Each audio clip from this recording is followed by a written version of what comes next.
Allô, bienvenue dans ce nouvel épisode de C'est dans ta tête. Aujourd'hui, je rencontre Monique Boniewski, qui est présidente au Mouvement Santé Mentale Québec. J'avais le goût de jaser avec elle d'un sujet qui est la base de notre mission, mais que ça faisait un petit bout qu'on n'avait pas abordé ici au podcast, et j'ai parlé de la santé mentale. Donc, on va regarder ensemble justement c'est quoi la santé mentale, qu'est-ce que ça influence, qu'est-ce qui influence notre santé mentale, quelques petits trucs pour en prendre soin, mais on va également s'intéresser à la promotion et à la prévention de la santé mentale. Donc, qu'est-ce que c'est? Qu'est-ce que ça mange en hiver? Puis comment on différencie ces deux concepts-là. Donc, sans plus attendre, je vous laisse avec le balado. Bonne écoute!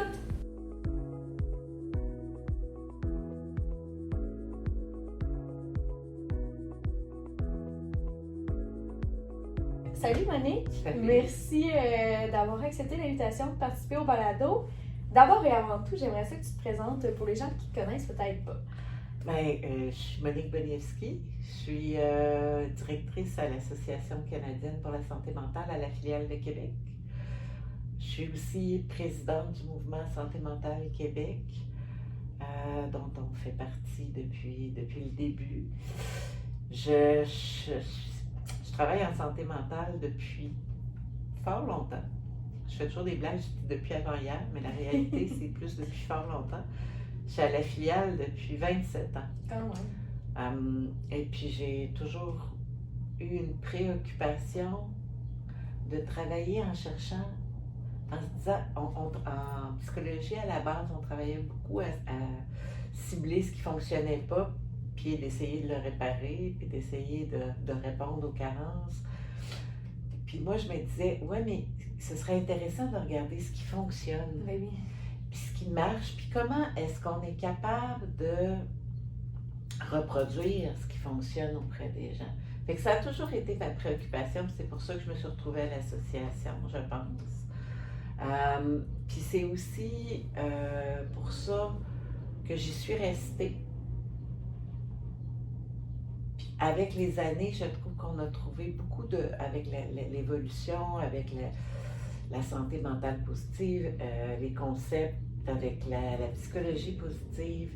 Je trouve qu'on commence à avoir des outils, puis à avoir des mots, puis à avoir des recherches intéressantes qu'on est capable de partager sur ces outils-là, sur ces moyens-là qu'on peut utiliser, qu'on peut cibler pour aller mieux.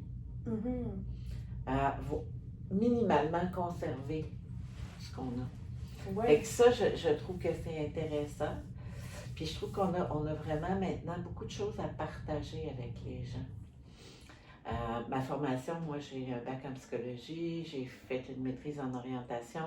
J'ai été me chercher à un moment donné un certificat en psychologie positive parce que je trouvais que c'était important justement d'avoir des recherches, d'avoir des outils, d'être capable de présenter aux personnes des concepts validés. Parce que, tu sais, c'est beau y croire, mais on a besoin de proposer des choses qui sont valides. Fait que ça, je trouve qu'avec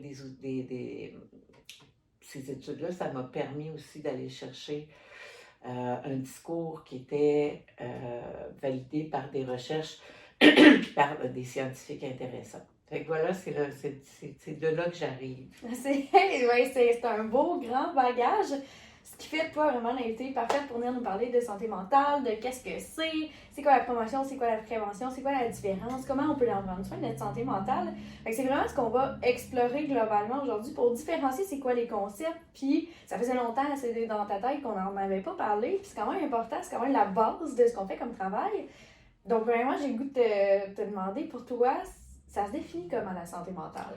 Bien, pour moi, la santé mentale, le concept que je préfère utiliser quand je parle aux gens, ben, c'est l'équilibre dynamique qu'on est capable, c'est un état d'équilibre dynamique dans lequel on est capable de fonctionner, de faire face, de jongler avec tous les éléments que la vie nous apporte.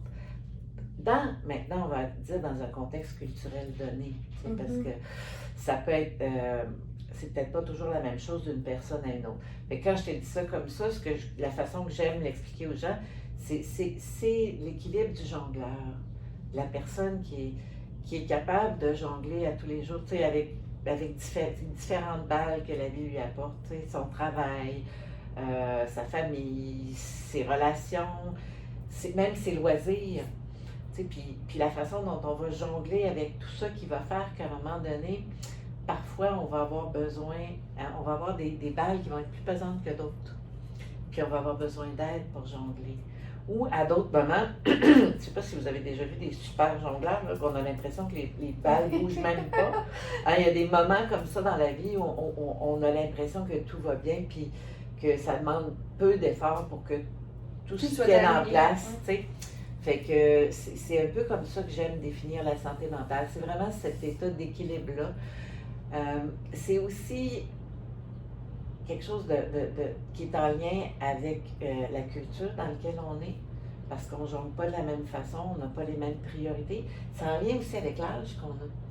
Parce que à 20 ans, par exemple, si on a des moments plus difficiles, peut-être que retrouver son équilibre, se rétablir, ça va impliquer des choses différentes que de retrouver son équilibre à 50, à 60 ans.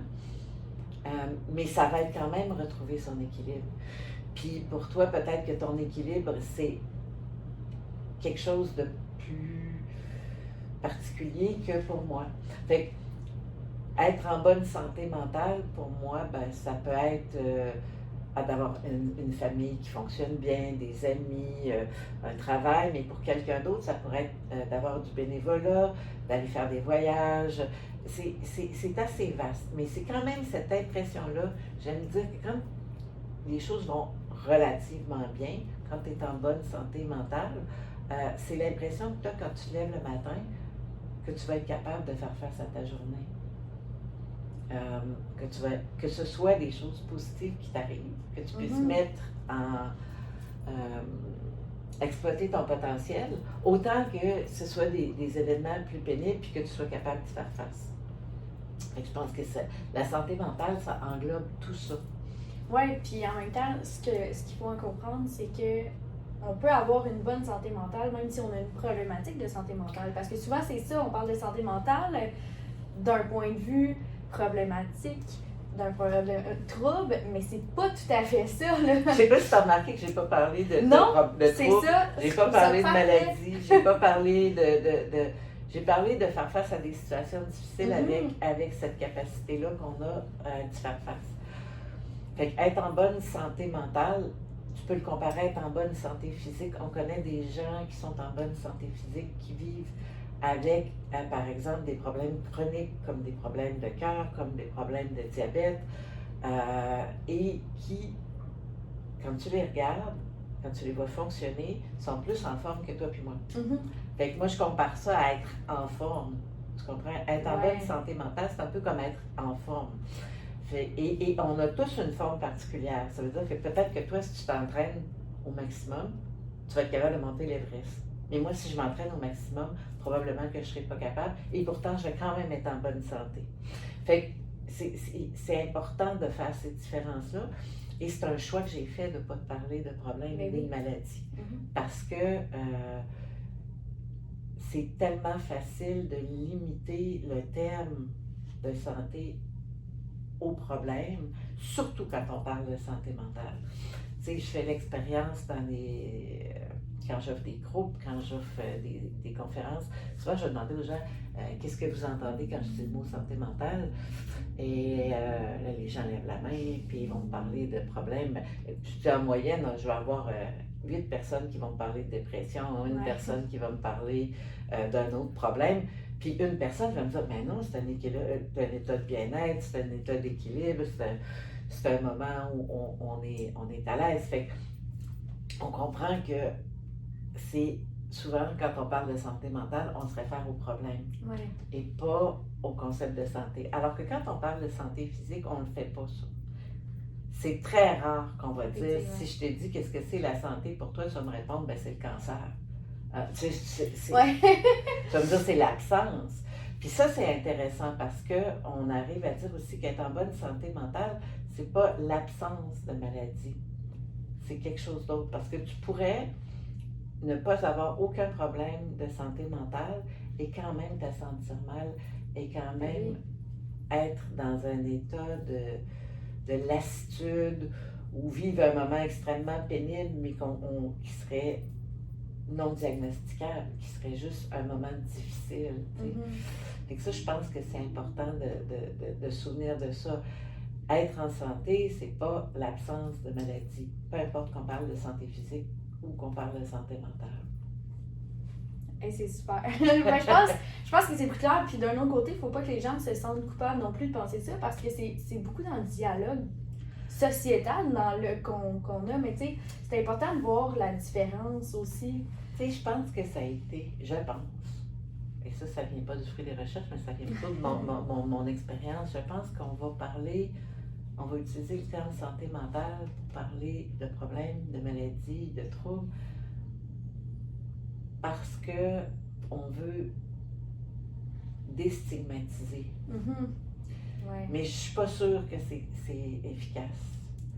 Parce que ce qu'on fait quand on fait ça, c'est qu'on n'est plus capable on n'a plus de terme pour parler de santé. On se retrouve à utiliser le terme de santé pour parler de choses qui ne fonctionnent pas. Fait que oui, ça fait partie du terme mais en même temps, si tu le limites à ça, tu perds tout le terme de la santé. Fait que à mon avis, ce serait beaucoup plus important qu'on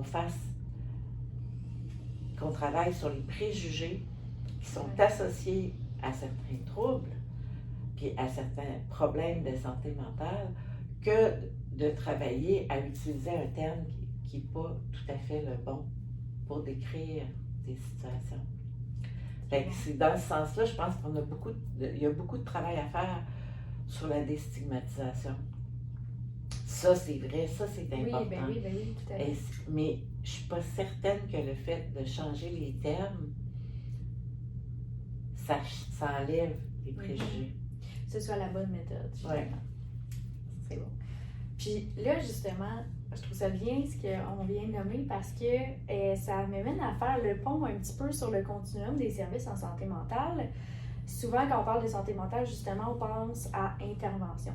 Toutefois, tu sais, par exemple, chez nous, chez Santé mentale Québec-Chaudière-Appalaches, on agit uniquement en promotion-prévention. Donc, on ne va pas toucher à l'intervention. Fait que j'aimerais ça qu'on regarde ensemble, c'est quoi ce continuum-là? Puis la promotion-prévention, c'est quoi que ça mange en hiver? Parce que souvent, on dit promotion, puis les gens entendent comme « Ah, c'est-tu faire la publicité? » C'est comme, ouais, non, pas tout à fait. Ben, en fait, il y a une part de marketing social. Oui, c'est sûr. C'est sûr. Puis c'est un des outils qu'on va utiliser beaucoup. Pour sensibiliser, Pour sensibiliser, pour justement faire la promotion des outils qu'on a développés. On se doit d'avoir des façons d'aller toucher la population. Des outils. Mais c'est pas uniquement ça. Ça revient un peu à ce que je disais au départ, on a développé une façon de voir les choses, mais on a aussi des outils qu'on peut utiliser quand on parle de promotion en santé mentale. On a des outils, on a des facteurs de protection dont on peut parler quand on parle de promotion en santé mentale. Fait que la promotion, c'est vraiment d'offrir... En fait, la promotion vise la population générale, puis elle vise à offrir des outils qui sont basés beaucoup plus sur les facteurs de protection que sur les facteurs de risque. Ça veut dire que on espère que ce qu'on va offrir puisse être utilisable par tous. Puis on ne vise pas une catégorie en particulier. Alors que quand on fait de la prévention en santé mentale, on va viser un groupe à risque. Tu sais, par exemple, des enfants qui vivent un divorce avant l'âge de 6 ans. Oui.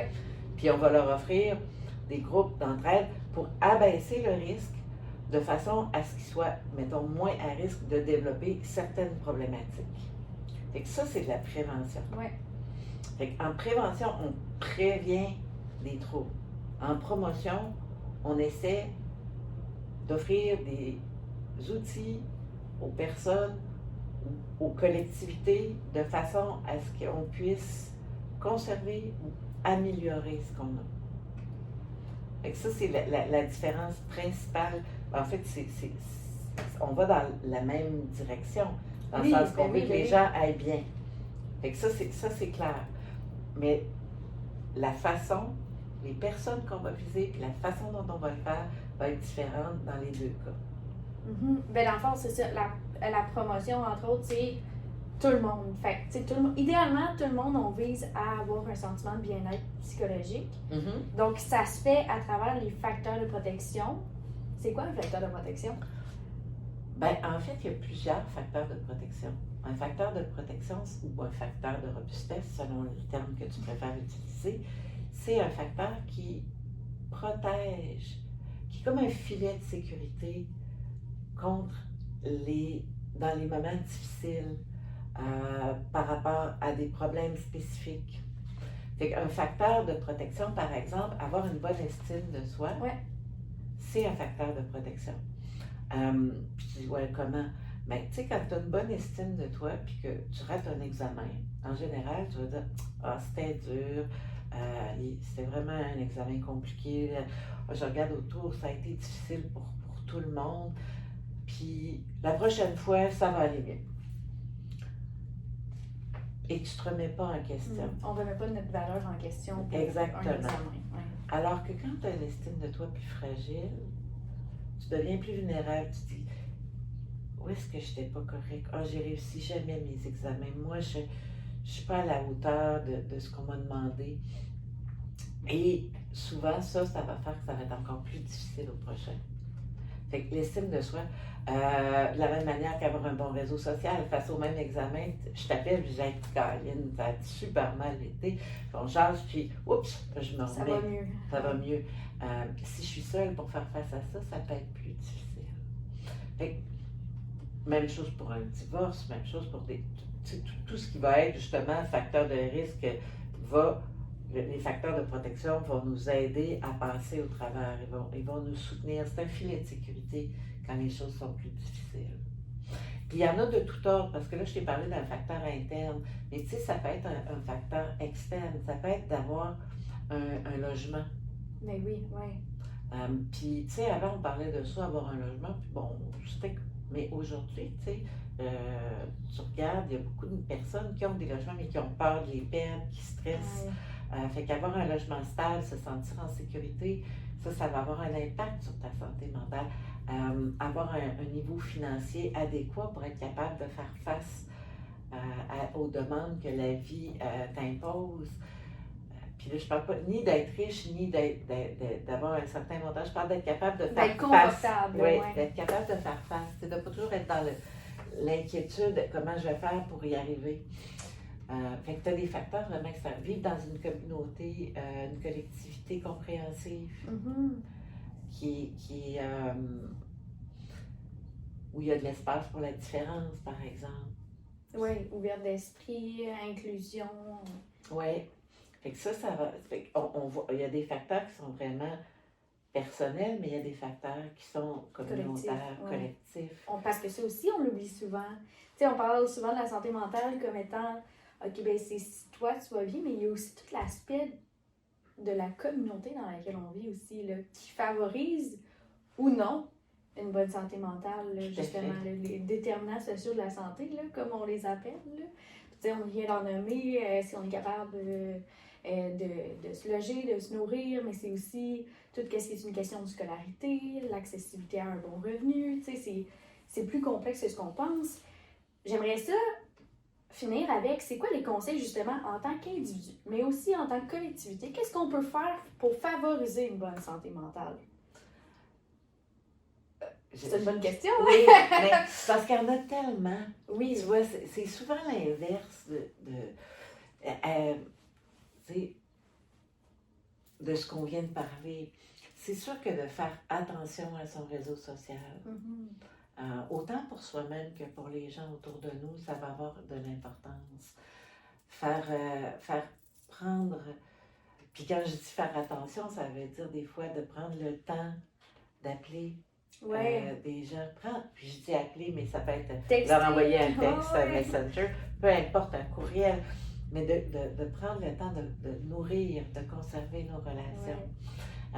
Ça peut être aussi d'apprendre à créer des nouvelles relations. Parce qu'en vieillissant, si tu n'as pas appris à en fait, tu t'as perdu. Je pense que plus on est jeune, plus on est plus dans cet état-là. Mais tu sais, de continuer à créer des nouvelles relations, parce qu'à un moment donné, on a besoin de refaire, j'allais dire, notre fin de relation. Mais, fait il y a ces facteurs-là. Faire des choix qui sont bons pour nous. Oui, en fonction de qu'est-ce qu'on a le goût vraiment, nous. Oui, pas nécessairement en fonction de ce qu'on nous propose. Des fois, je ris tout le temps. Si tu écoutes Salut, bonjour le matin, puis tu vas te regarder dans le miroir après avoir regardé les gens qui travaillent là, tu vas faire ouh, c'est tough un peu parce que ce qu'on te propose, c'est pas du tout en lien avec ce que tu es en train de vivre, surtout au moment où tu le vis là, en général. Fait de faire attention à ce qui nous est proposé en opposition avec ce qu'on vit personnellement.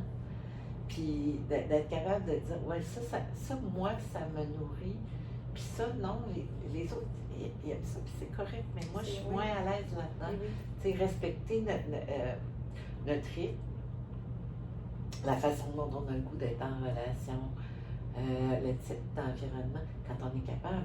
Tu sais, on fait toujours des liens avec ce qu'on écoutait, mais j'écoutais la radio en maintenant, puis on parlait d'un film où le gars, il a réussi sa vie, mais là, il est comme en burn-out, puis il lâche tout pendant un été de temps, puis il s'en va vivre dans un chalet, puis il fait ami avec une pieuvre. OK.